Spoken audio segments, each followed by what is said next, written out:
Today, we're turning up the flavor with a recipe that guarantees the juiciest and most tender chicken ever. Best baked chicken in barbecue and plum sauce. Let's whip up that marination magic for around 700 grams of chicken. In a bowl, mix 1.5 tablespoons of garlic paste, a teaspoon of ginger paste, a tablespoon of paprika, a tablespoon of oyster sauce, a teaspoon of mustard sauce, a sprinkle of thyme leaves, some dried parsley, half a teaspoon of black pepper, a tablespoon of barbecue powder, and the secret ingredient, 4 tablespoons of plum sauce.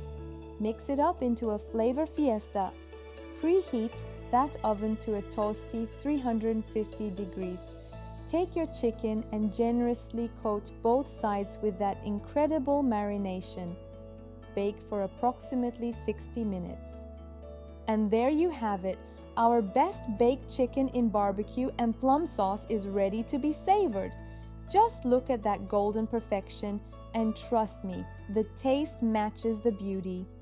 Hey, wonderful people, if you're vibing with my recipes, hit that like button, smash subscribe, and join my channel, Masha Cooking Tales. I would love to notify you each time I prepare a new dish. Let's rock this together. Love you all.